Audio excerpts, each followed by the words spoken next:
I think we ought to give him a good welcome. So give him a round of applause.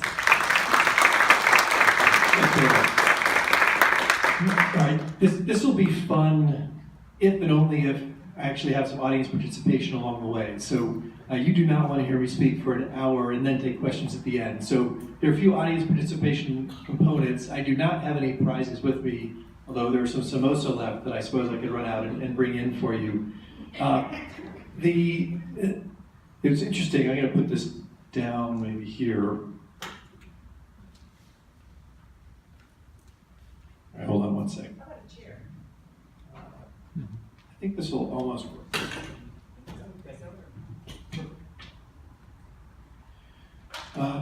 So we're going to go through a couple of different stages, and if I wander, is that iPhone still going to see me? Okay. So the talk is theoretically entitled Technology and Management and How those two things interact. I think that is where we will get, but there are a couple assumptions that are embedded in that title. How has technology changed management? Number one, what is management? Well, to know what management is, we start talking about what is a manager. Then we're going to talk through some of the most successful behaviors of managers, as told by Stephen Aldrich, with a little help from our friends at Google who have done some work on that over time. Then we're going to talk about some of the changes in general in the environment, including tech over the past couple of years, and how that's changing employees and prospective employees' interactions with their colleagues. And then finally wind up with a number of ideas on how to handle those changes and hopefully use them as a force for good. Along the way, I will be asking questions and we'll see if I need to pass the mic around or if we can have a discussion live. All right. And we have a spare mic, by the way. We have a spare mic, awesome. So the obligatory definition of what a manager is, thanks to the internet and Oxford English Dictionary, is one that gets me really excited. Like, wow, I would love to be a manager whose job is responsible for controlling or administering an organization or group of staff. Like, if that doesn't get you excited about being a manager, I don't know what does. Yes? The word controlling is a real interesting one. Yes. It's an illusion, first of all. Bad attitude, second. Yes. The whole concept of this definition reeks of like 19th century factory of your job is to sit here and do 27,000 widgets today, and then I will make sure I've counted all of them and add no value as a manager. So this is bad, and I would argue that anyone whose job that's got a manager word in the title that thinks it's the right thing to do is probably off on the wrong foot. Before I show you my definition of manager, any thoughts, like, just what do you think a manager actually is supposed to do? And well, I'll stop there for a second. So any thoughts, like what is the job of a manager? And not a product manager, just manager in general. Take any function out of it. Yeah, Karen. To bring the best out of people. Bring the best out of people. That's awesome. Love that. Yes. Enable things inside the team or your. Yeah, enable things to happen, enable the team to get work done. That's fantastic. Be a facilitator of communication, of strategy, and of direction for people. Direction, strategy, that's, yes, I think we're going to see some of these things, yeah. It removes roadblocks. Removes roadblocks. Like what kind of roadblocks? Like, something, if a person does not have, cannot get something done. I'm agreeing with all the other ones, but I'm saying removing roadblocks is another thing that, Yeah. so that the person, employees are more productive. Right, remove roadblocks, and there may be a couple of types of roadblocks, like maybe they don't have the skills that they might need, or maybe they can't get decisions made, or maybe they're missing resources to get something done, or tools, yeah. Sometimes it's Teach, yeah, help people get to maybe the next level. Exactly, the next level in their thing, or guide them, mentor them in how to solve problems such that they can do it without you. Yeah, that's awesome, Jim. Yeah, great. I'd say it's to understand people's strengths, where they work in their best. Yeah. And then put them in positions where they can use those. Right. Some folks know things better than others, and do you want to play to their strengths or ask them to take on something maybe they can't do, and maybe there's a mixture of those two things to get the most out of them over time. Awesome. All right. Oh, yeah. Trust. I don't know if that's been said yet. Say more about trust. Build trust on a team, like between team members. Right. Yeah. Rowing in the same Yeah, to build trust. That's awesome. A lot of energy goes into the wrong direction. Yeah, yes. Resolving dependencies. Resolving dependencies, yeah, maybe get decisions made and get coordination going. Yes, one more, go for it. Facilitate and clarify priorities. Priorities, yes, what's important? Like, hey, we're all together on this team. Are we working like randomly, or is there some direction we're trying to go? That's awesome. All right, well, I love that. I think we touched on almost every component, maybe a few more on my definition on the basics. So again, this is devoid of any functional job description. Like, this isn't an engineering manager or a product manager or a marketing manager. Like, this is just management in general. And if you do these things really well, maybe you cross that line from manager to leader. Or you can be made a manager, but a leader is someone who actually gets someone to follow them. So we touched on set directions and objectives. That was that last point. Like, hey, if there's a group of people trying to work together, getting them organized around a particular outcome, that's actually pretty hard. Like, in the world, is it the second law of thermodynamics, or maybe it's the third one, that things decay, they go towards entropy. So you have to put energy in the third law. Thank you. Third law. Okay. I was a physics major. That was a long time ago, though. So if you don't put energy into the system, like, you get chaos. So you start with, what are we trying to accomplish? And let's figure out how we're going to measure that. So that's certainly, from my perspective, step one. A bunch of people said things around developing people, get them in the right spot. There are kind of two bookends to that. You got to get the right people on the team. Right, let's go find them and bring them in. That can be almost a full-time job, depending upon how many people you have to go find and how hard it is to recruit. We'll talk about that a little bit later. Then the development point, a lot of people talked about that. Can you say White House? Let's see, no. And then firing folks. Like, it's a difficult, unpleasant thing, but sometimes you have to do it, and how do you make that decision to say, look, this isn't working. So there's the people, and then someone talked about the roadblocks, thank you, right? Resources, that's one of the most important things. What tools do I need? What cooperation might I need from other teams if there are dependencies? Do I need dollars or people or tech or tools or APIs from another team? Like, all of that is, I think, often what a manager can do to help his or her team do better.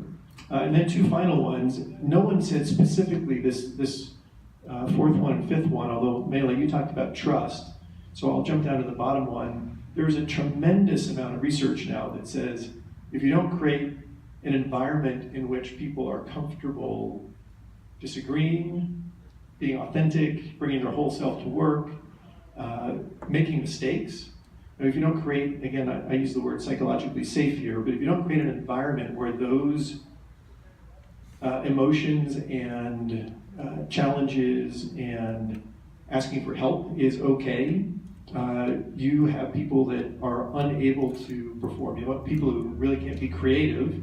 Being creative by itself requires a safe space to be able to make mistakes and say, this didn't work, versus not ever trying something risky, or having things that don't work, and worse yet, never telling anybody they didn't work, a la maybe Volkswagen. And so creating a safe environment, really important. We'll talk some more about how might you do that in today's day and age when maybe you're not seeing people as face-to-face as much. Yes? I agree with all of those, but there is another component, maybe it's embedded here, which is a leadership component. A manager and a servant component. The manager has to be able to be available to serve sometimes, and they sometimes have to do some dirty work, mopping up the floor. Right. Do all the things that other people might not be willing to do. Yeah. I have a story. So my first job out of business school, I was a CEO and really had no business being a CEO. I had no idea what I was doing. And one of the most important jobs that I had was at the end of the night. This is in the mid-90s. We had built a server room in a 2-story flat in Alexandria, Virginia. And we had an SGI server. The only room that could lock was a room that had a big heater in it. And so at the end of the night, the last person out, because the heater in the room we couldn't quite turn off. We also had a half-ton air conditioner in the room, and it had this huge receptacle of the wastewater from the air conditioner that would fill up during the day. So the last person out would go grab the wastewater and dump it into the bathroom. So that was my job, amongst other things, and getting lunch for the team on Fridays and stuff like that, which I really enjoyed. So yeah, as a leader, as a manager turning into a leader, we'll look for those things that enable the team and do that dirty work. There's one, yes. I think your reviews are necessary but not sufficient. Yes. You're missing a big parameter. Yes, please. Accountable to deliver results. Results. Yep. Yes. These are all enablers, but managers are hired or fired on delivering results. Yeah, so these are conditions that hopefully lead to outcomes. I totally agree. I debated whether or not to put deliver results, like make things happen, get shit done. I agree that would have been like a good conclusion on the slide. There's one other thing that depending upon the level of manager that you're playing, which is you have your local team, and a few folks talked about removing interdependencies or solving interdependencies, but you can do more than that. Certainly when you begin to step up and think about a team in many teams, how do you go beyond what you're trying to do for your local team and make them better and make the broader organization better? So that's kind of a little extra credit, and I agree with John's comment. I think it was John on results. Go deliver. Okay, so that's the management basics. Now let's talk about what behaviors might enable those basics, because those were almost outcomes in one sense, like creating a safe space or hiring and firing and growing people, but that doesn't tell you necessarily how to do that work. So we're going to spend a couple of minutes now talking about some behaviors that I think lead to that, and then we'll go into how technology might be making some of those things harder or easier. And this is based on some stories I'll tell from my life as a startup CEO. I had the good fortune of being the CEO 3 times of startups, and 2 I've sold to larger companies, 1 to Intuit and 1 to GoDaddy, and stayed for 12 years in Intuit, and now I'm on my 6th year at GoDaddy. So I've seen tiny companies, like founder person, bigger companies, a couple of public companies, so lots of different experiences along the way. And then, how many folks here have heard about Google's Project Oxygen? Laszlo Bock. Okay, so Laszlo Bock was a fantastic HR leader at Google. He's no longer there. He's formed his own software company, actually, to try to embody these principles. I was stalking their office when I was looking for work. So I don't know how it's doing. I haven't heard, but he said, hey, we got a bunch of really smart people at Google and thousands of managers. Let's go figure out if we can use data to find out traits that lead to employees staying longer, basically lower turnover, higher productivity. And they ran the first study back in 2011, and they just updated it. They just published an update that went from 8 to 10, they call them traits of successful managers at Google, but I think many of them actually apply more broadly. So without further ado, we're going to have a little quiz. So this is the first trait, the first behavior that is really important in a successful manager. Any guesses as to what behavior I'm attempting to get people to say here? Yes? Even keel. Lovely, yes. So that's a level. So level-headed, even keel. That is almost by far and away the most important trait of a manager, most important behavior. And again, these are learnable. So I use the word behavior. I don't really like the word trait unless you're okay with that, because all this stuff is actually something that you can practice and get better at. We'll talk about that at the end. Oh, okay, let me tell a story about this. So first startup, 1995, we're launching an online insurance marketplace. You can believe that, like in the days of AOL and CompuServe, Netscape Communications Server was our backend on an SGI box. I spent, I think, $100,000 on an Oracle database, and it took a year to get a web page up and running and $3,000 a month for a T1. So this is like ancient history. Show up in Chicago, we've spent 9 months getting ready for launch, and we're like, this is amazing. It's the first ever online insurance conference.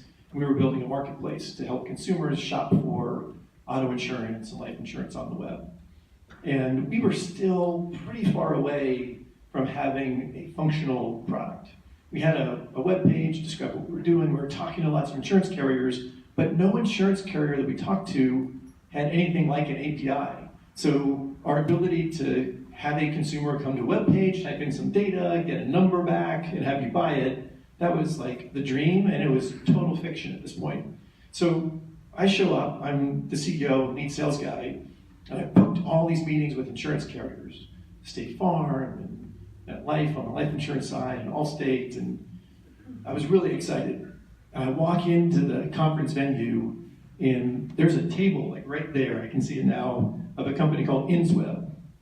And we knew we had some competitors because we saw their sites on the web. And Intuit had a press release saying, going live today, online insurance quoting, and it's called binding, you could buy the policy, and binding. I was like, really?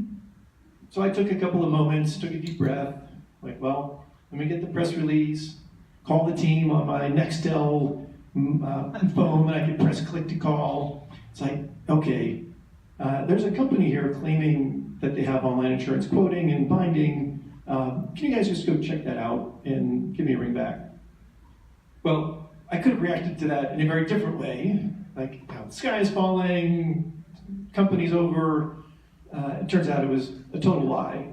But yeah, that happens every day. Like if you think about, I don't know how many folks were at work today and something went not exactly as you planned, or even sometimes things go great. I had a boss I worked for once, and he was so incredibly optimistic and positive that if he didn't come into the office with the exact same boundless energy, people would think like the sky was falling. So the concept of having an even keel so that people are comfortable saying, this didn't work, this was great, and my always response to the team is, regardless if it's a catastrophe or something amazing, is, hey, well, let's talk about it. What did we learn? I'm delighted that went well. Or gosh, sorry to hear that didn't go as well as you hoped. What did we learn? What can we do again?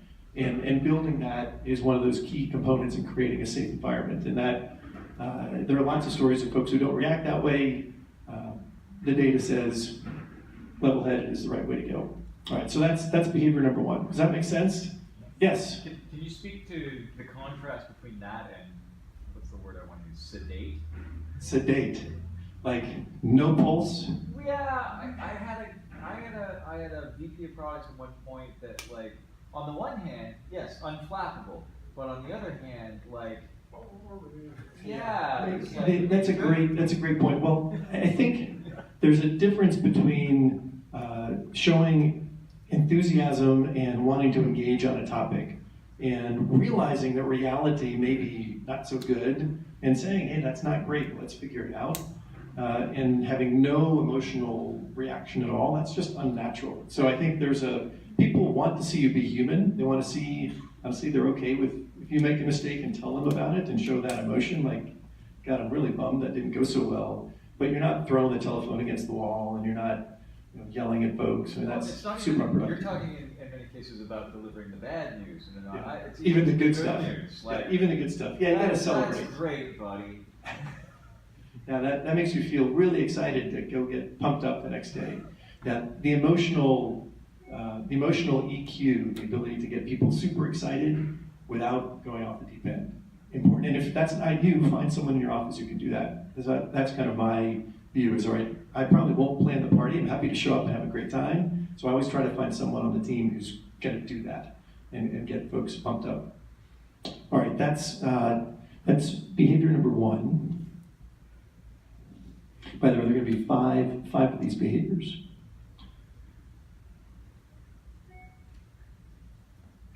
Oh, this one's fun. Okay. What behavior might this represent? Incomprehensible? It's not. It has nothing to do with Latin or foreign languages. Speak the language. Yeah, this one's tough. Yeah, read like a book that's have close. substance? Substance, no. So this may be too hard, but see at the top there, like headline 1, headline 2, bold, italic.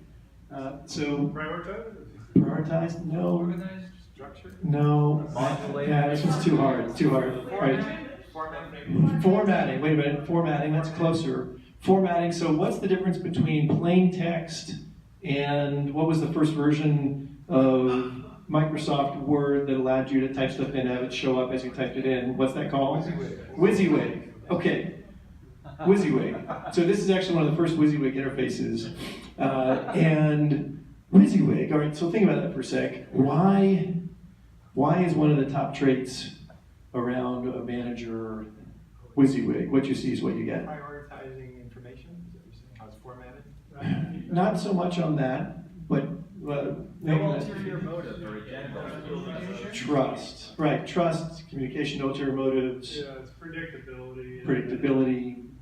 Yeah, Know what you're getting. know what you're getting. So again, it's a little bit like the last one around even keeled or level, but in this case, it's look, if I tell you something and I'm actually trying to get you to do something different, or I'm manipulating you, or I'm coming in and all you see is one side of me, and I'm hiding and actually spending energy, actually keeping another part of me out of work, that's a lot of energy. And if you do that, like if I come into work and all my discussions with you are, tell me about your project, and are we on time, and what were the numbers from yesterday, and every question I ask you, everything I talk about is work related. I mean, that's weird. I mean, it's you're not human. You're not bringing your whole self to work, is how I think about it. And so the concept of WYSIWYG is, look, if people are spending energy being someone who they're not, or leaving parts of themselves out of the workplace, and there's some limits to, perhaps politics might not be the most suitable topic for the workplace, but I'll talk about this more later. I think part of what is most important for me is that if I am leaving work to go to my son's soccer game, or if I'm leaving work to go to the Bay Area Glass Institute board meeting, which is a nonprofit I'm involved with, I don't sneak out the back door and hope no one notices. I'm like, hey, I'm gonna be gone at 3 today because I've got to get down to San Jose because I'm going down to Baggy. And I just say it. I don't have to apologize. I don't have to say, gosh, I'll work later. Like, yeah, you just say it. Why do I do that as the manager of the team? Because I want other people to do that. Like, you are just super transparent, and here's where I am, here's what I'm doing, here's why I need you to do this. It just makes conversations so much easier. And if you start to say partial truths or only talk about part of your existence at work, you quickly find yourself in a spot where you're spending a lot of energy trying to remember what you said or didn't say. It's a problem. Yeah. So what sometimes I've seen is if a manager, if you are sometimes show your vulnerability, then you can build more trust and camaraderie and team spirit as well. Sure. Yeah. Brad Smith, the CEO at Intuit, used to say people love their leaders broken or flawed. Broken maybe a little bit too much, but flawed. Like, show that you're human. You make mistakes too, and be open about that. All right. So that was fun. Yes, please. How do you handle confidential information that you cannot be open about and super transparent? So Your company's going to be sold. Well, I'll tell you a story. So I sold my first company to Intuit. 5 years later, new CEO joined. The business unit I was running, I was told, we're going to sell it. But you can't tell anybody on your team for 6 months. And I had 100 people working for me. So I'm going into the office every day and talking to 100 people, and they're working on plans and roadmaps, and we're selling. And so I pulled the team together and did my all hands and weekly staff meetings, and I'd say, hey, here's where we said we were going to be at this time in the plan. Here's where we are. There are a couple options the company is going to consider going forward. We may be funded next year. We may be sold. We may be shut down. I'm not sure which of those options is going to actually happen, although I think some are more likely than others. The best thing that you can do is to deliver the results on the table. And if you're uncomfortable with any of those outcomes happening and you're not wanting to stay, come talk to me. And I'd be delighted to help you get your next job. So I was as transparent as I could be without saying stuff that I knew I couldn't say, which is we're going to sell the business. And it was truthful. I mean, I said, look, there's 3 options. One of them could happen. If you're not comfortable with where this is, come talk to me and we'll figure it out. And I had a similar situation, although as a private company, it was much easier to talk about. I was running a startup up in the city, and we had so little cash left that if I ran the business for 1 more week, I wouldn't be able to pay the basic California insurance and unemployment and other stuff. So I pulled the staff together, and I said, in this case, I didn't have to worry about disclosure. I think we're going to land this contract next week, but I'm not sure. And if we don't, I'm going to have to shut down the company, and I do not have enough money to pay anybody a penny. So, Cheerful message. but here's why I think it's going to happen. But not everyone can afford to take that risk. So come see me after staff, and I will feel perfectly happy to talk to you and figure out what we do about that. And no one left that either, and we did get the sale and things turned around. So I think that's how you build trust with your team, because then when you tell them stuff like that, and then it happens, it could have gone the other way, but at least they would have known I did everything I could to talk them through where we were. And sometimes, you're in a difficult spot if you have to fire somebody and someone comes up and asks you, hey, did that person leave on their own account or did you fire them?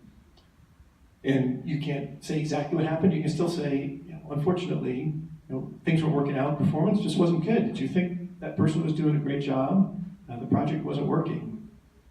And leave it at that, and that works. Yeah. There's a fascinating but chilling book out right now called Bad Blood about the company Theranos. And if you want Elizabeth Holmes It's scary. and Sonny Balwani, if you want to see and read page after page of the exact opposite of this, read that book. And it really is a page turner. It's sad, it's tragic, but they did exactly the opposite on every level. Brutal. Yeah, with terrible outcomes. Okay, so WYSIWYG. Yes, please. I mean, I agree to, I'll come back to the vulnerabilities point. I agree to showing vulnerabilities to build rapidly, but does that mean showing up weakness as well? I think so. And weakness doesn't have to be weakness. So let me give an example. So there's a woman, Kimberly Scott, and she's written a fantastic book called Radical Candor. And yeah, so you know her, all right? She's wonderful. She's great. So she talks a lot about the idea that if you come in and tell your colleagues, I need help, like I'm on this project and I need advice, I need someone who's done this before, I need resources or tools or something, people will rally around you to help. Now, they may not know either, but if you put the collective group together to try to figure out how to solve the problem, that usually winds up in a better spot. If the other situation plays out, which is you're not showing weakness, but you don't really know how to do it, and then you have the product break, or you don't ship, or customers get hurt, like lots of bad things can happen depending on what products you're building.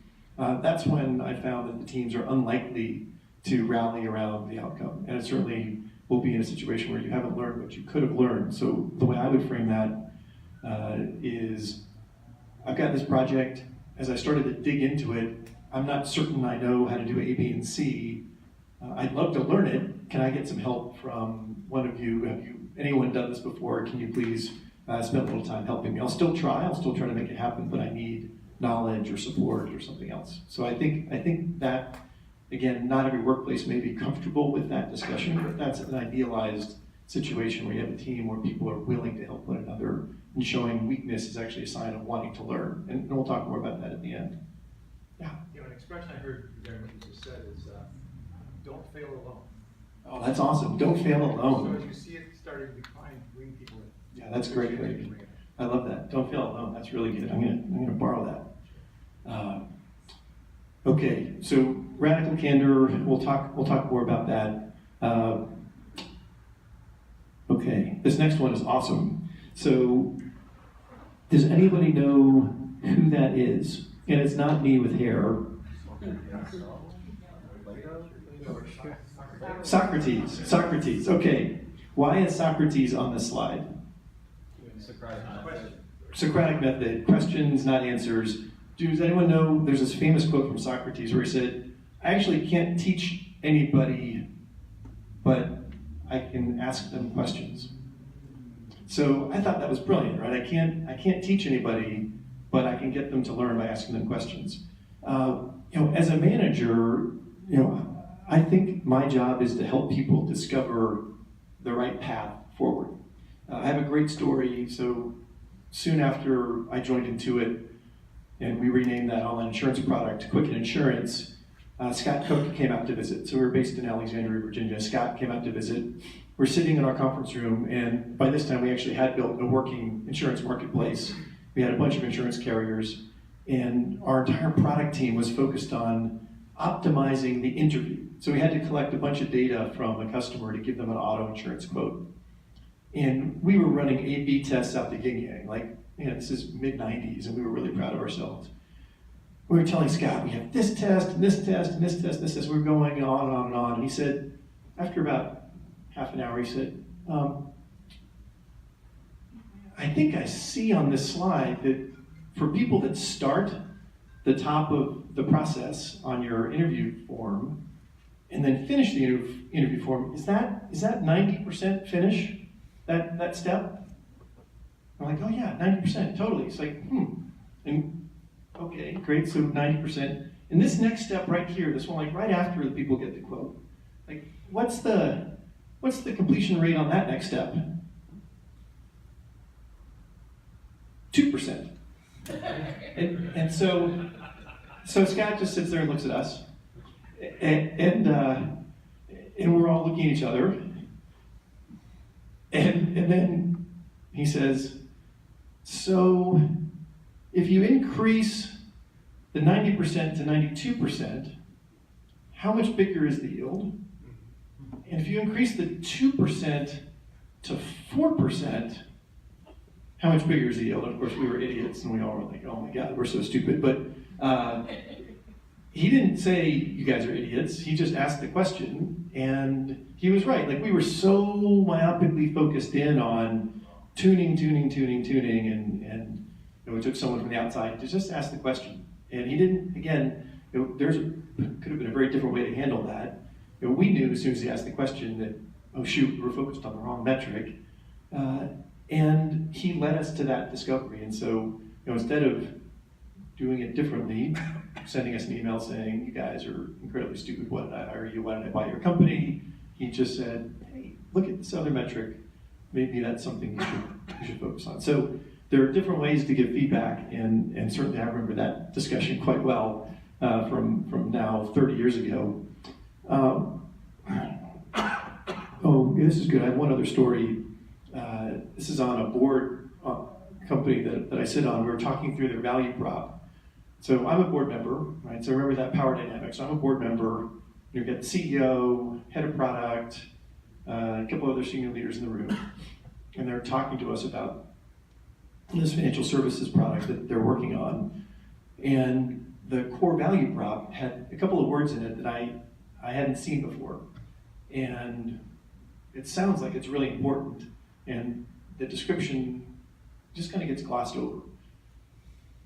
And I'm thinking, I don't know what that is. I know I went through the board orientation. I don't remember what this is. But I'll ask the question because it seems like the entire value prop hinges on understanding this. And I just said, hey, can you please explain that term and what customers have told you that means? Because I don't understand it.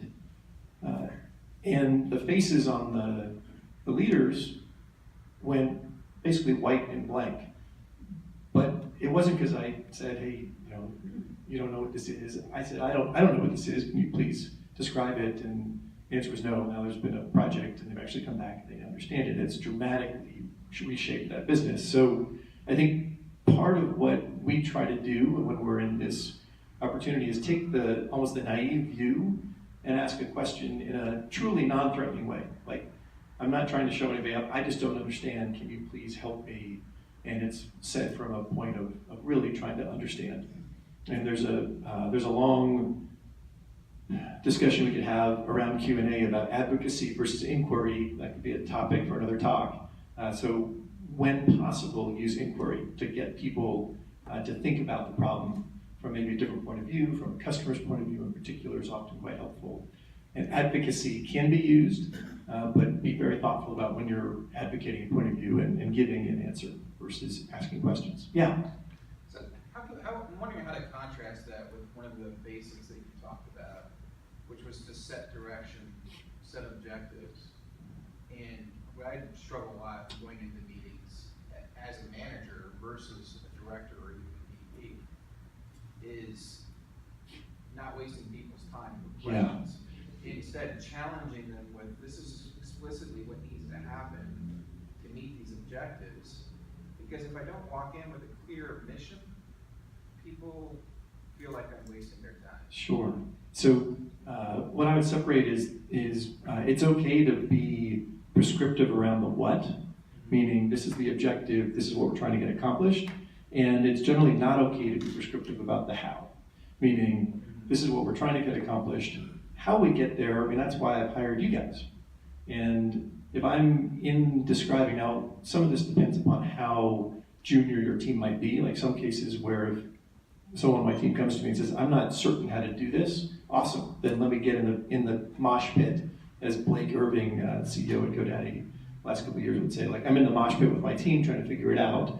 That's perfectly normal and great. You're helping the team grow. If you have a pretty experienced team and you walk into a meeting and say, we're going to go do A, B, and C now, it either should be really an urgent problem that only you know how to fix, or you do that a few times and the team's going to stop thinking. And so I think that's, for me, the contrast. Great on the objectives, like, hey, do we remember the shared vision we got on this is the outcome we're trying to achieve? Let's go through, if that's the objective, how are we doing? Like, do we have a status that we can talk through? And then based on what we talk through on, hey, tell me why. Like, why is this number, why is this customer not as happy as they should be? And then let's work through priorities to improve, and the team then comes up with their list of stuff to go do. So that would be how I try to navigate that difference. Yeah.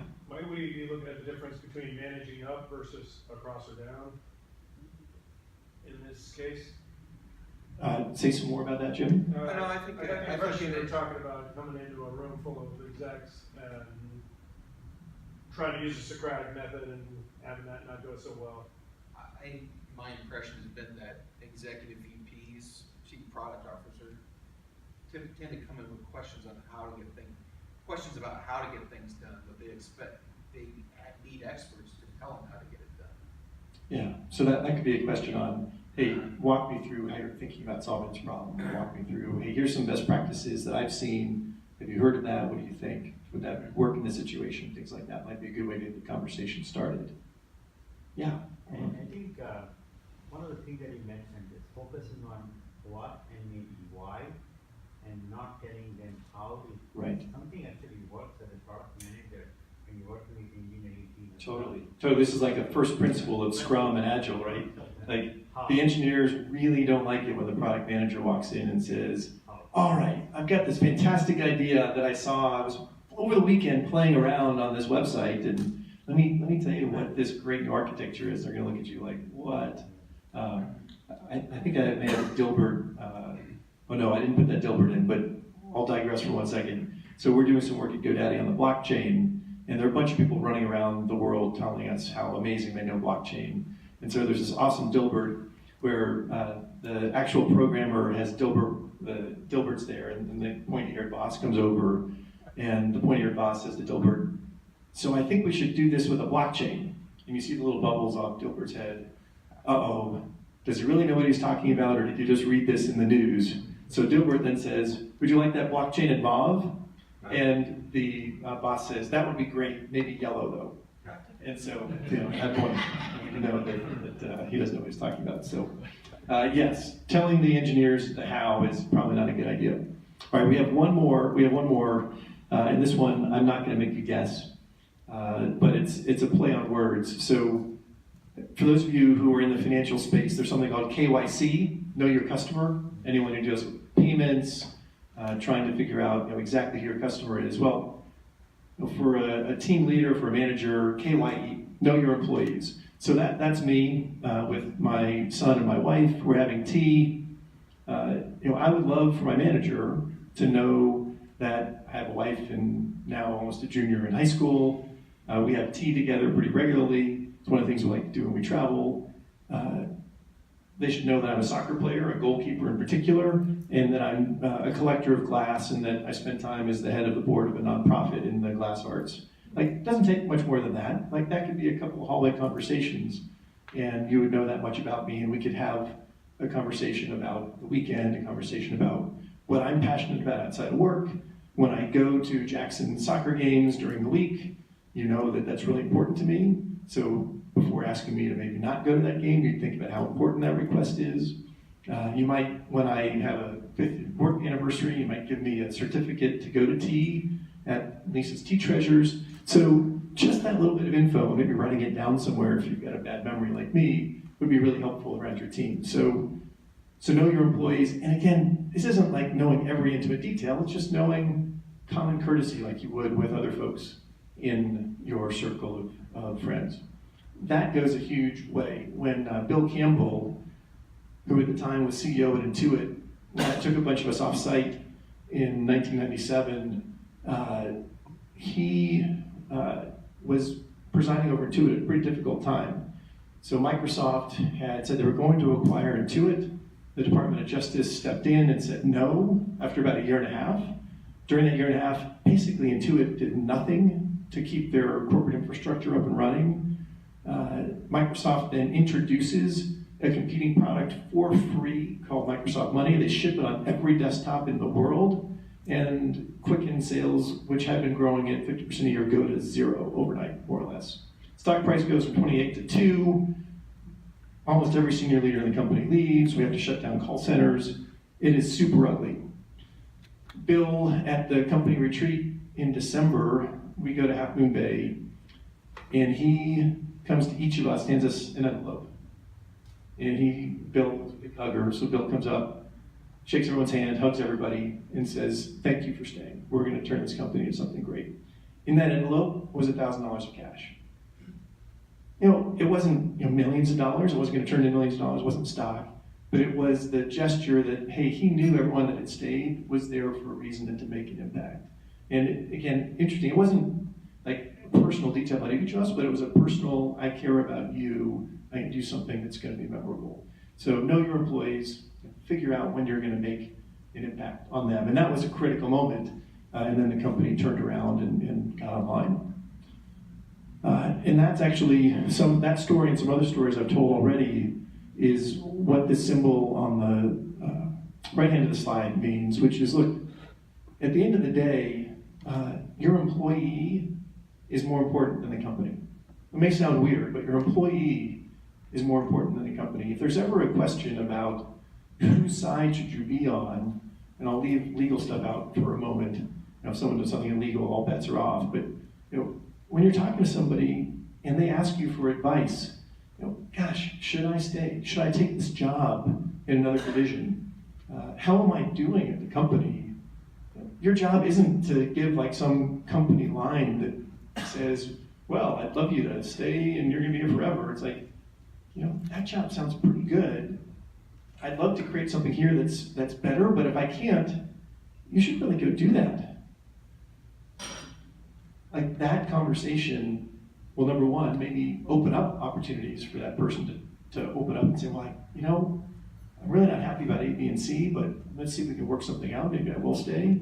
And even if that person leaves, when you call them or they think about, maybe I want to go work for that person again, yeah, they probably would. So know your employees, key details that make them tick, and your employees individually are more important than the company. All right, last one. So how many folks have read Daniel Pink's book called Drive? All right, another recommended reading list book. Fantastic book, easy read. It's probably a decade old by now, so Drive. So Daniel Pink talks about how do you create intrinsic motivation. So a lot of this leading up till now and this behaviors for managers, for me, is how do you create people who love doing what they do on your team? That's not pay, that's not coming some bonus structure. Like, we all get paid enough to live, honestly. Like, this is not about, I'm gonna pay you another $5,000. Some people will care about that. You're gonna get the best work out of people if you can get them to be excited about 3 things. First one is autonomy. So this goes back to the discussion we had a couple of minutes ago and why we don't want, yes? AMP. Yeah, exactly. We'll describe what these are in a second, a little mnemonic. Why you talk about what and why and not how is because human beings crave the ability to feel like they're in control of their own destiny. Perfectly fine that we get agreement on the objective, but then get out of my way and let me show what I'm good at, and let me decide how we're gonna get there. And there are lots of paths there. Like, do you want to spend a bunch of time arguing about that or dictating that? And then you take the creativity and the drive away from that employee. So first one is autonomy. Let me choose my own path. Second one is mastery. Mastery. So this is a glass blower. You see a common theme here in many of my slides. So this is a glass blower. It used to be the only way you could learn to blow glass was to become an apprentice for probably about a decade and a half. And if you tried to leave, for example, the island of Murano in Venice, they would come hunt you down and kill you because the knowledge was so sacred and so important. Today they won't do that, hopefully. But the idea that I am learning something, I'm showing progress. Like, every day I'm coming in and I can show you what I know, and I can show myself that I've learned something new. That concept of mastery is super important to our human psyche. Like, I am good at what I do, and I'm learning more. Like, our brains, I ran a brain fitness company for a couple of years. That was almost went under. The ability for our brains to literally rewire themselves when they learn something new is a core trait of what makes dopamine so powerful in the human brain. So, mastery. Autonomy, mastery, and the P, purpose. Okay, so that's a picture of the North Star looking up with the rest of the stars going around it. Purpose. Someone mentioned this earlier too, that, gosh, why am I working at this company on this team? Create that connection between the individual and that bigger outcome. Like, all of us are in a position where we can go get a job, probably in many different companies. Why are we working in the company we're working in? Because they're doing something that I'm excited about. Now, it's a little bit of a luxury. Not everybody has that. In technology, we're pretty fortunate that we can hopefully choose where we want to be.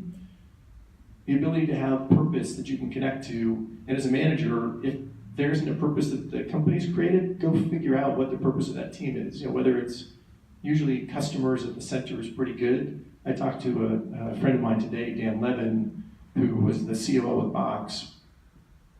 He's now on Coastal Ventures Advisory Board. He met with a company yesterday and helped one of his CEOs figure out their core purpose. And when they figured that out, and then that person talked to their team, like she said, literally, so if you flip the light switch on from one day to the next, and the company's level of energy and passion and engagement went just through the roof. So that intrinsic motivation is so important. So AMP, autonomy, mastery, purpose. Daniel Pink, thank you very much. Stephen, Yes, Mike. Pink has a terrific TED Talk. Yes, on this exact topic. If you have not seen it, it's got a good sense of humor. Yeah, he's super and funny. It's well worth seeing. Yeah, so Daniel Pink, TED Talk, just type in Daniel Pink motivation. It's one of the first videos that pops up. All right, so that's the end of the upfront section. Level-headed, WYSIWYG, Q&A, know your employees, and AMP motivation. All right, so those are behaviors of successful managers. Now we get to the part about, okay, how is technology helping or hurting on the ability to do all of these things as a successful manager? And this will be pretty fun because there are 3 core trends. There's the technology itself, there's what's happening with our ability to hire people, and then finally there's this changing expectations in the workforce, some of which is empowered by technology. So we have to realize this environment and then deal with it in order to be able to deliver for our employees. So three big trends. This one is everyone's got their device out. Not that surprising, but every single person that we work with has 24-hour, 7-day-a-week connectivity to not only work stuff, but social stuff. We'll talk about how that can impact this in a minute. The ability to bring into the workplace all of these collaborative tools and how do you use them for good or for distraction. Like when I walk by someone's desk, I didn't put up the social component of the WhatsApp here, but between Facebook being open and Slack with 1,000 messages streaming by every minute, and then someone's got a window up where they're trying to code, and then someone else has a YouTube video up, like the always connected is really, really damaging in some cases, but can be really positive in other cases if you use it well. So we'll talk about that. And then one of the things that we'll talk quite a bit about when we talk about one of the workforce changes is the rise of just ubiquitous video conference capability on any device you can think of. So the combination of everyone having a device, access to Wi-Fi, and then cameras on everything, and the incredible ease of use now of technologies like Zoom or Skype or Google Hangouts, et cetera. Those three technology changes are going to play a big factor in what we talk about in a couple minutes. So those are three really big tech changes. There are lots of others, but I think when I look at the teams that I work with day in, day out, these are the things that actually create real headaches for teams and real opportunities as well. So anyone, you're smiling over here, any stories that you want to share on anything that you've seen? I mean, Zoom, for example, is a really great tool. Yeah. But a lot of times people just start using that. Just like we have a Zoom meeting for our team on the East Coast, but then we have people from the same building. Not pick up and go, yeah. Yeah, we can talk about etiquette for things like that. How do you handle a multi-site team? Michael. I've seen Jared just indicating something along the lines of equivalent of a wiki that now has a name, plus a bunch of things that kind of tasks that need to get done. Right, like someone doesn't really create user stories. It's like just a list of junk, but at least it has a story number on it and it's in the backlog. And that can be problematic. There's none of these tools are necessarily good or evil. It's how do you actually deploy them? So we'll talk about those. But those are three. Really, the stuff in the middle is only the last 5 years that's really entered the workplace. Video conferencing, a little bit longer than that, but now it's finally easy enough for everyone to use, and it's everywhere.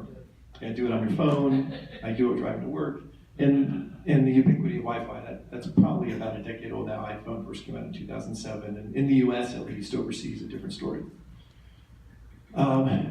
Okay, so those are some tech trends. We'll come back to those and some of the best practices. How do we deal with that? Increased competition for talent. Hopefully people can read this. 6.6 million open jobs. How many unemployed people are there in the US right now? Yeah, that percentage-wise, but how about number? All right. 6.6.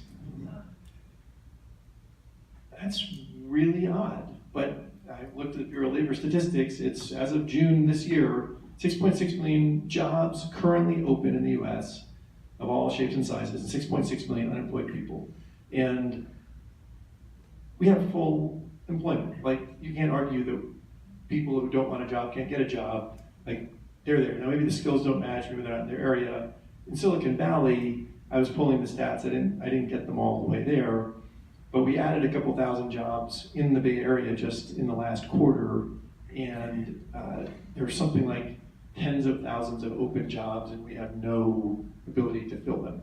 And it's getting worse as immigration gets harder, and it's a huge, huge challenge to recruit talented people in the location where you want them physically. So we'll talk about that. So that's a stunning stat. And then the people that are searching for jobs have more information access to whether or not they want to work with you than ever before, right? This was in my inbox this morning. Glassdoor sent me a note saying, hey, come see your CEO's rating. I'm like, well, luckily Scott and Blake did pretty well on this, but if I have access to that, when I can go and type in GoDaddy CEO rating and, poof, there are all the stories. Every day there are stories for every one of our jobs. In fact, every person who interviews, it feels like now, goes into Glassdoor and types up, here are the interview questions, I got an offer, didn't get an offer, here's the coding quiz they gave me, I got an offer and I liked them or I left and here's why. Like the amount of information that job seekers have to choose where they want to work, when balanced with the full employment, makes it really a challenge if you're not thinking about why do people come to work for your company, autonomy, mastery, purpose? Why do they come and work for you or your team? Because they're going to check. Yeah. I want to ask for people to go into Glassdoor and after an interview and then type in their experience. What do you think is their main motivation for doing that? Why would they spend the time doing that? They've experienced it and it's for other people. What's going on? I don't know. Amazon, when people rate books and movies and so on Amazon, it's about 1% of folks actually write the content. So 1 out of 100 people. We interview enough people that 1 out of 100 feel like I'm doing society a service. Sometimes they're unhappy. Sometimes it's like information should be free. And I'm going to go let people know so the next person gets that information. A little bit like, why do kids share their notes in school? Well, sometimes it makes them feel good, sometimes it's part of the culture that's been developed in a particular job. So I'm speculating, I don't know for sure, but I could call Rob Home and we could ask him, because I'm sure they've worked out how do they get more people to write reviews after interviews. So these are two things that are certainly, if you are looking for a job, hopefully you can find one and then you can find where you want to work. And as an employer, this is one of those parts of the environment that's much more challenging today than it has been. Okay, oops, there we go. Make sure I didn't skip a slide. Remote and flexible, this is pretty funny. So we bought a company about 4 years ago called Mad Mimi. And Mad Mimi had no offices anywhere in the world. Completely remote workforce. Most of the people had never ever met face to face. Their head of customer delight, Dean, lived in Hawaii and kept US hours so he could get up normal time Hawaii and go running and surfing before he had to go in and answer support tickets all day. So those are pictures of Dean. But more and more people, because of the last page, there are more jobs and there are qualified people generally, are like, I really like living in wherever I'm living, and can you accommodate that? Or, I've been working for you for a number of years, like we have a business development leader who's really good, his wife is going back to school in North Carolina, and he wants to move back to Durham from here, and we thought about it, like, okay, we'll figure out how do we make that work. So remote and flexible is another huge trend that, again, technology can enable, and expectations are getting to the point now where some companies are saying, I need you in the office. Yahoo actually had said that a couple of years ago. Marissa said, all right, too much working from home, I want you here. That might not be the best way to go about this, so we'll talk about that. Two more.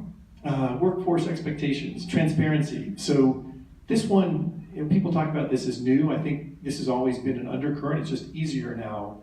So the idea that I should have a voice in decisions and understand why they happen. So the context, this X-ray vision, I want to know. I'm part of this workforce. I deserve to know what's happening. And then in particular around pay decisions. So this was a 2-second, again, Glassdoor driven. I went to Google, I typed in GM salary, and those were the results. I could have gone and clicked and gotten more. So when you think about hiring folks and transparency and expectations, now that we're negotiating salaries, we've actually started to just make our salary ranges completely transparent to anybody in the company. So, yep, for your job, here is the pay structure, here's the bonus, and you're paid at this percentage within that range because of where you are, what you're doing. And just hiding the data is essentially useless these days. Yeah?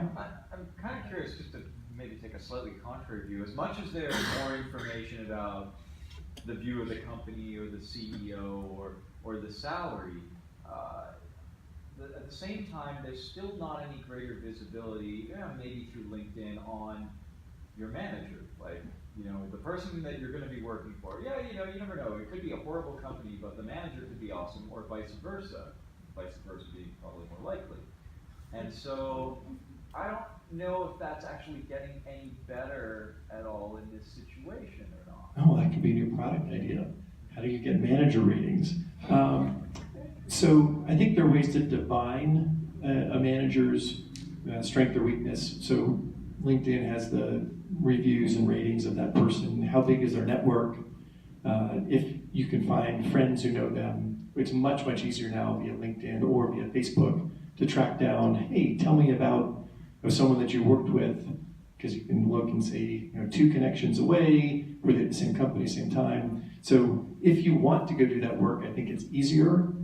Certainly a lot of this data is at the company level versus the specific manager level. There is, Glassdoor will redact people's names if they show up in here. So I don't disagree that it's one step harder than what I'm showing here, but it's easier than it has been for sure. Yeah, it's a good point. Okay, I think I've got 2 more. Engagement. So this is pretty funny. We were putting new conference rooms in at my last startup, and I made the mistake of, instead of saying, I'd love to get your input on the conference room names, I said, I'd love for you all to have a vote on the conference room's names. And I knew better, but I made the mistake. And so one woman was super passionate about the Game of Thrones, and before I knew it, the conference room, she'd organized a vote and gotten the block of Game of Thrones people to vote and get every one of our conference rooms named after, I think, one of the different cities or tribes in Game of Thrones. I sent another note out, literally less than half an hour later, saying, mea culpa, love your input, but I'm going to make the final decision. I'd love for other ideas, maybe something that's related to what we do, our customers. This could be a good idea, but I'd love to see what other people think before we get there. And this is input versus a vote. So, rookie mistake, even though I wasn't a rookie. And then engagement. So a friend of mine runs a company who's selling into larger firms because they're finding that the workforce really wants to give back and do good, but there's no good mechanism to make that easy. And so this concept of engagement and giving back, we went down to the Second Harvest Food Bank here, and that's me, the bald guy in the back, and we packed 5 tons of apples in one morning at the Second Harvest Food Bank. Just a great thing to do. That's part of what workforce expects today. So how do we give back? All right, I'll speed through these 2, and then we'll be on to best practices, and then we'll be finished. So again, earlier we talked about how do we help keep employees long-term by putting the employee ahead of the firm. The other reason to put the employee ahead of the firm is if that employee stays, you want them to develop, you want them to get new ideas and stay current. The likelihood they stay is pretty low. So 11.7 jobs on average. This is for baby boomers born in the late 50s was this data from the Bureau of Labor Statistics. It turns out that about half those jobs were between the ages of 18 and 24. So even if you take that out, it says that from 24 to 48, people changed companies, not jobs. It says jobs, but it's really different companies was the definition, changed 5.5 times. 5.5 different companies over that roughly 20-year period. So you will be changing jobs, or people who work for you will be changing jobs. Let's help them prepare. But even if they stay, this chart on the right is insane. This is the amount of new knowledge created in the world from a published paper perspective. And if you equate that to those of us who work in technology, how much that impacts our daily work, knowledge doubles every 9 years. So we had a machine learning summit last week at GoDaddy. We brought some of our teams together.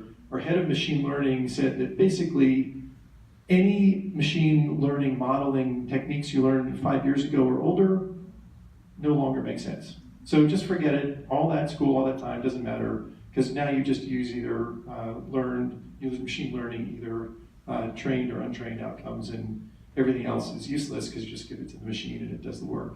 Not quite that easy, but pretty close. So he said, literally, he drew a decision tree and said, 5 years ago, I would have had to choose all this different stuff, do some encoding, and all that got crossed off. So, and that's in one field, and all of us have to put multiple fields together. So why do we want to invest in our people?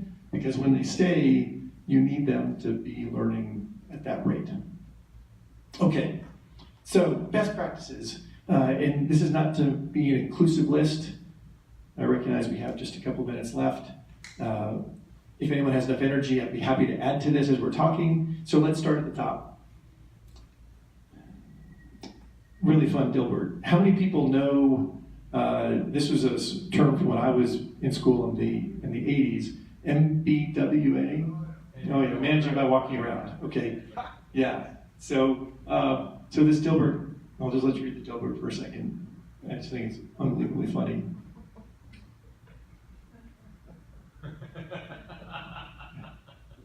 So Actually, it should have been an improvement.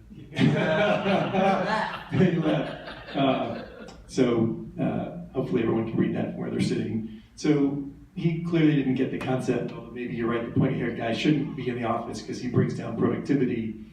So MBE, what do you think MBE would be? MBE is not a replacement for MBWA. Close. Management by... Close. Think of an electronic tool that starts with E that there's a lot floating around. Email. Management by email, right? How many people get an email that says, let's make, long string, lots of content, they try to get decisions going, you get this 37 long string. After 2 emails between a team member and me, I tell them to take it off email and call me. Because it's stupid. It's totally inefficient and gets people crazy. Then they include 10 more people and then we waste everyone's time. So managing by email is not a replacement for managing by walking around. And in a world where you have remote workers who are working flexible hours, who may actually be in multiple countries and time zones, that's someone's going to be up late or up early. But as the manager who's trying to get a team to work together and stay coordinated, part of your job is to figure out how do we communicate live using the tools that we talked about earlier. I don't care if it's Zoom, if it's Slack. Slack's a little bit hard because again, it's like email is just faster. So you really want a live discussion so you can have back and forth with not 2 parties. Slack again can get multiple parties, but I'm typing, someone else jumps in to type, it gets messy quickly. So communicate live when you're trying to make decisions. Then write it down afterwards and make sure that everyone understood and is on board. So communicate live, use any of those tools we talked about, then write it down. As a manager, structured one-on-ones. How many folks have a one-on-one where there's an explicit set of topics that your employee brings to you weekly or every other week? So I highly, highly recommend for those who are not doing that, if you're the employee and you're meeting with your manager regularly, bring in the list of stuff. Like, hey, this is what I want to talk to you about. Either areas of vulnerability, areas that are going well, confusion about objectives. Here's what we're going to use our half an hour on. And the next time, here's what I did since last time. And just keep that up. As a manager, I love that, and it allows me to maximize the use of our time. We can have an interesting, lovely chit-chat, and I'll make sure I add, how's it going? How's your glass blowing? Hey, I knew the studio's trying to raise money. Did it happen? So that's useful, but the bulk of the time is getting shit done, right? Getting decisions, helping your team make decisions, figuring out what resources can you bring, what knowledge, what part of your network can you bring to bear. So structured one-on-ones, super important. Schedule them. Don't assume ad hoc will work. Put them on the calendar so they happen. That's one of the biggest findings actually out of Project Oxygen, one of the biggest findings out of my personal experience over the years. Really, really important. And do not cancel them once they're on the calendar unless you truly don't have something to talk about. As the manager, that's like, your time is not important. I have something more important to do than talk to you. That is not a good signal to send to your team. Yes? Even worse, I used to do this with one of my managers, and he would sit on his computer and type during my one-on-one. And he says, I don't mind if I type because I'm multitasking. And I looked at it one day and I said, no, you're not. You're wasting my time. Awesome, Karen. Yeah, that's amazing. Well, he was not too happy. I can imagine. But it was like, no, you set aside this time for me, and I want it. I'm claiming it. Get off your people. Yeah, that's, and you have to. Shocked. Yeah. But he's like, I said, no, you talk, and then you start typing, and then I'm waiting for you to stop typing so I can start talking again. This is not working for me. Yeah.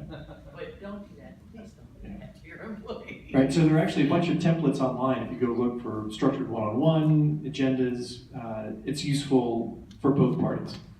Skip levels. So again, if you're a manager of managers, how do you know what's happening? Like the pointy-haired guy left the office, but if you're not the pointy-haired guy, Dilbert, and you're trying to figure out, hey, how do I get feedback on what's really happening on the front line? So I have 1,200 people on my team.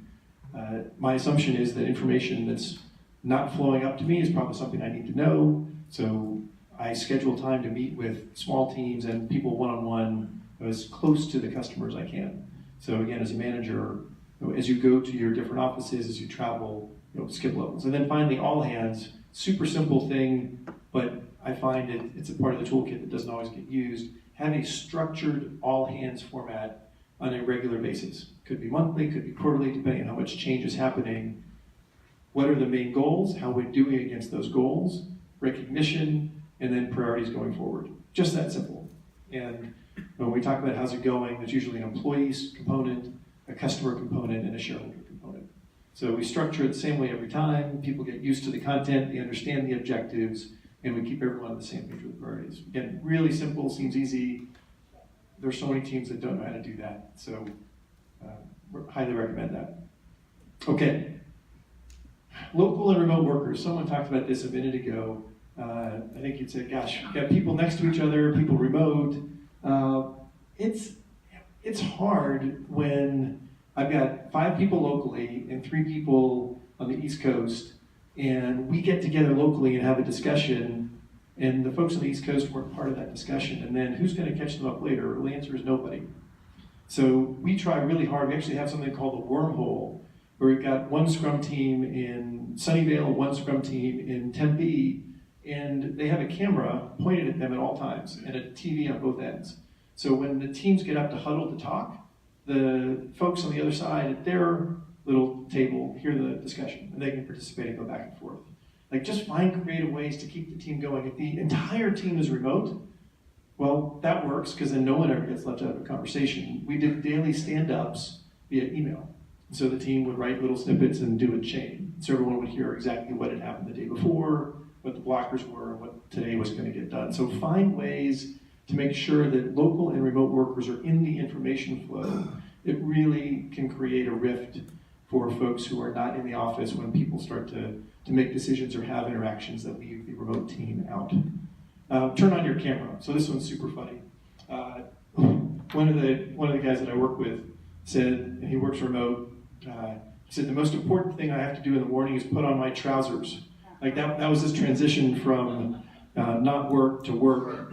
And if you have meetings where everyone has the camera on, you remove multitasking, you make eye contact, you can read emotion. Like, don't let people get away with, oh, I can't turn my camera on right now. No, that's total bullshit. They're doing something else. So in a meeting, camera on, or just don't participate. It's not worth your time. You won't pick up what's happening in the background by doing something and listening. Have the cameras on. Or call someone out one-on-one afterwards. Like, hey, I noticed you were on that meeting. Didn't hear you say very much. You didn't have a camera on. You don't have to come. Like, it's all right if that's not that important to you. Like, that's 2 hours. Just don't multitask, because the stuff you're attempting to do while listening, the quality was probably pretty bad. So I'm pretty direct about the team on that. And then this last piece, going all the way back to everyone's got always on connectivity, their phones with them. Like, have an explicit discussion with the team. Like, I'm happy to answer emails up until 8, whatever time, just pick a time. If it's urgent, you can always reach me. Text me, hit me up on Slack. But when you send an email at 10 p.m., don't wait up for a reply. And it sounds weird, but that happens, right? Someone sends an email, and the next morning there's like this long chain of stuff. And I'm okay with responding to those emails. Sometimes I send them in the night as well, but I don't expect people to respond right away. And just have that discussion. What is your team's cultural norm around availability and response? Especially if you're remote and you might not know exactly what someone else's behavior is going to be. Yeah. I'm curious what you think of. I was playing around with the idea of doing, but I kind of chickened out on it, which was in my new role, basically providing a user guide for myself. I think it's brilliant. I thought it was a little weird to come in No, like, no. hey, like, I read email better, because I can queue it, I don't do this, I do that. Yeah, I have a one pager that I share with everyone that's a new employee who works for me. Like, here's Steven. Like, here's what triggers me, here's what I get excited about, here's the one thing that'll get you fired. Like, I just walk through the stuff that, yeah, totally. Super open. Can you make that public? Yeah, send me a note, I'll send it to you. Sure. Like points, if you can put it in an IKEA form with the little man. So again, I think user's guide make a lot of sense. Like, just remove the ambiguity. Like, why play a game about what do you care about, what don't I care about? Let's just have that discussion. And journey line. So I usually try to take people through my journey line, which is a basic view of how did I get to be who I am and the key events along the way, so that, you know, if one day I break down crying, you'll know this topic came up. Or when I get really excited about North Carolina basketball, it's because I went to school there, my brother went to school there, my wife went to school there, my dad went to school there, or I was an athlete in college. Yeah, so when basketball season's here and Carolina's playing, you're going to find me watching that game. So, you know, those types of things are really useful to know about people. So going through a journey line and a user's guide is a really great idea. All right, very last one, and then we can keep talking or call it a night. So transparency, two ways. So I think, Miley, you talked about, you know, seeing me on LinkedIn with one of the articles I posted. Well, I care about a couple of things, and all of my social media posts are about those things. Football or American soccer, art, women in leadership in general, and North Carolina. So almost every social media post I create, unless it's about my family doing something, and we're usually doing one of those things. We're at an art museum, we're together, we're at a soccer game. And you'll see, if you go search for me on LinkedIn or Twitter or Facebook or Instagram, that, you know, that's what I'm doing. It's me, it's my authentic self, and I'm pretty conscious about the stuff that I put out there, and I'm perfectly happy for it all to be public, because I'm going to publish stuff that I think anyone can and should read if they want to know who I am. So that's tip one, and that is a way that we've trained even our son, he's going to be a junior in high school, to think about this stuff will live forever. So, you know, just be thoughtful. Like when you were 3 and you loved Barney, if you've gotten a Barney tattoo when you were 3, now you're in high school and you're walking around with that cool Barney tattoo, I don't think that's really your brand anymore. So think about your social media in the same way. So if you don't want Barney on your tattoo bicep when you're 50, maybe think about that before you hit send. So that's number one, be thoughtful and proactive in creating your brand online. It's really important. That's how you find employees. That's how employees decide if they want to work for you. Back to Brendan's question earlier, that stuff is available and easy to find. And staying off social media, I think in today's day and age, if you want to be a leader, it's just not possible. It's weird. Right? If I go to look for someone and they're not there, like, so this person either, well, it means they really don't understand the world as it works today. Do I really want to work there? It's odd. And then the second one, and this one could deserve, again, a whole discussion in of itself. Because of the visibility of data, because of the sensitivity, and I think the need to drive equality in the workplace between gender, between different races, you need to find ways to create practices that are looking to generate the most fair workplace you can. And there are lots of tactics about this. We brought in a group from Stanford called the Clayman Institute to help us rebuild our hiring practice, redo our work on how we actually do review sheets, how we do work on pay decisions, promotion decisions, to try to do as much as we can to remove unconscious bias out of that discussion as possible. We rewrote some of our values because we rate people on both what they accomplished and how they did it. And the how was pretty vague, and when we read through people's reviews, women got more vague write-ups than men. And men who were not stereotypical men also got vague feedback. We're like, well, this is not good for anybody. Let's rebuild that process and make sure that the write-ups are as objective as a judgment call can be. And the quality feedback from everybody went up dramatically, men and women across the entire organization. Pay decisions were much more fair. It just wound up being, I think, a wonderful, wonderful outcome for everybody. So lots of topics on that. Happy to spend more time on it. There's a bunch of case studies actually on the GoDaddy website. It's a passion point for me. But just assume any decision you make is going to be asked about, and you need to be able to look those employees in the eye and explain why that's fair. All right. We'll skip this one because I think I touched on these already during the discussion. Thank you. As a last point, what did you want to take a picture of the last one? Back up one. Yeah, it's bottom button. There we go. Just invest in your people. Happy to talk about this. We talked a lot about this already.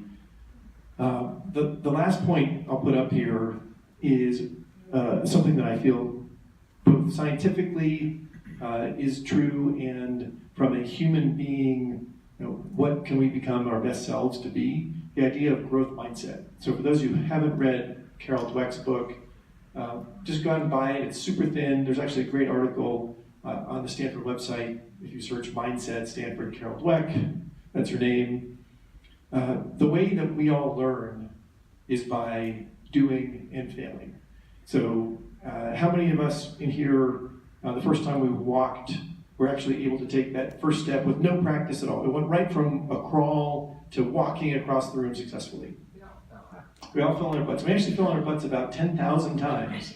And each time we fell on our butts, our parents didn't say, hey, Stephen, your brother Daniel was a walker, you are a crawler. Just forget it. Like, you tried, but it's clear, don't even get up. You're just gonna be a crawler forever. Daniel, yep, walker, you, Stephen, crawler.